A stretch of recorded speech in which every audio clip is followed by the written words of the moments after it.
Shall we have open war or covert battle? My sentence is for open war. Of wiles, more an expert, I boast not. Then let those contrive who need, or when they need, not now. For while they sit contriving, shall the rest, millions that stand in arms and longing, wait the signal to ascend, sit lingering here, heaven's fugitives, and for their dwelling place accept this dark, opprobrious den of shame, the prison of his tyranny who reigns by our delay? No! Let us rather choose, armed with hell flames and furies all at once, or heaven's high towers to force resistless way, turning our torches into horrid arms against the torturer. And when to meet the noise of his almighty engine he shall hear infernal thunder, and for lightning see black fire, and horror shot with equal rage among his angels, and his throne itself mixed with Tartarian sulfur and strange fire, his own invented torments. But perhaps the way seems difficult and steep to scale with upright wing against a higher foe. Let such bethink them, if the sleepy drench of that forgetful lake be numb not still, that in our proper motion we ascend up to our native seat. Descent and fall to us is adverse. Who but felt of late when the fierce foe hung on our broken rear insulting and pursued us through the deep, with what compulsion and laborious flight? We sunk thus low, the ascent is easy then, the event is feared. Should we again provoke our stronger some worse way, his wrath may find for destruction? If there be in hell fear to be worse destroyed, what can be worse than to dwell here, driven out from bliss, condemned in this abhorrent deep to utter woe where pain of unextinguishable fire must exercise us without hope of end, the vassals of his anger, when the scourge inexorably and the torturing hour calls us to penance? More destroyed than thus, we should be quite abolished and expire. What fear we then? What doubt we to incense his utmost ire? Which to the height enraged will either quite consume us or reduce us to nothing this essential, happier far than miserable to have eternal being. Or if our substance be indeed divine, we cannot cease to be.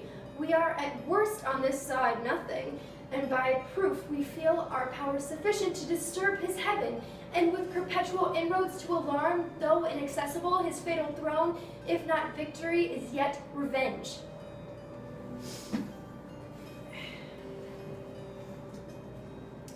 I should be much for open war, O peers, as not behind in hate.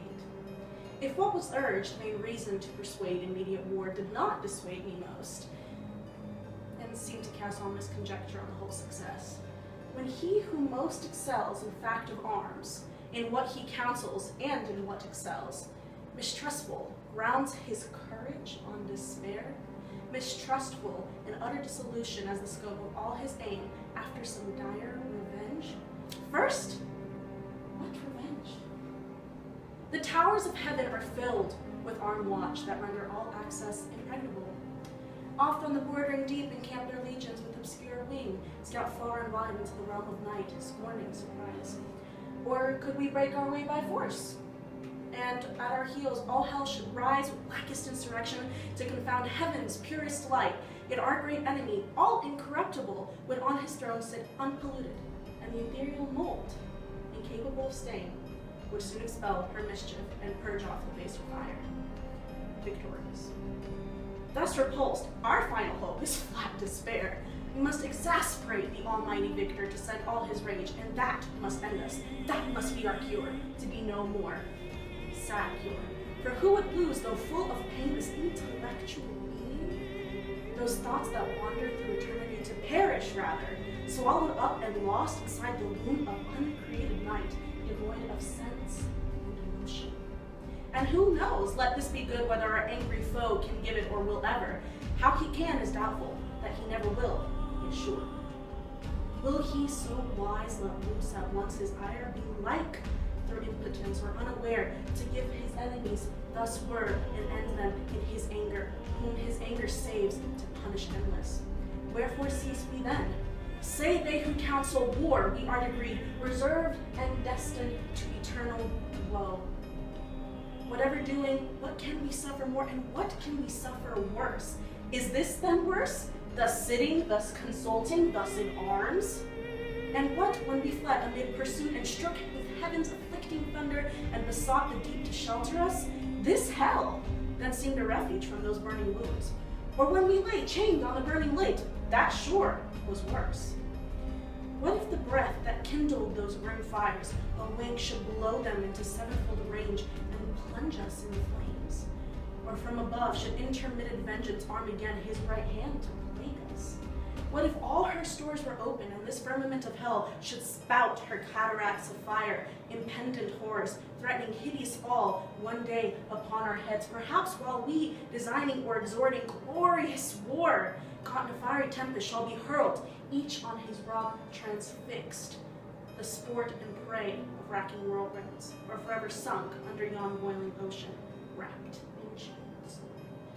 There to converse with everlasting groans, unrespited, unpitied, unreprieved, ages of hopeless end. This would be worse. War, therefore, open or concealed. Alike, my voice dissuades. For what can force or guile with him, or who deceive his mind, whose eye view all things at once?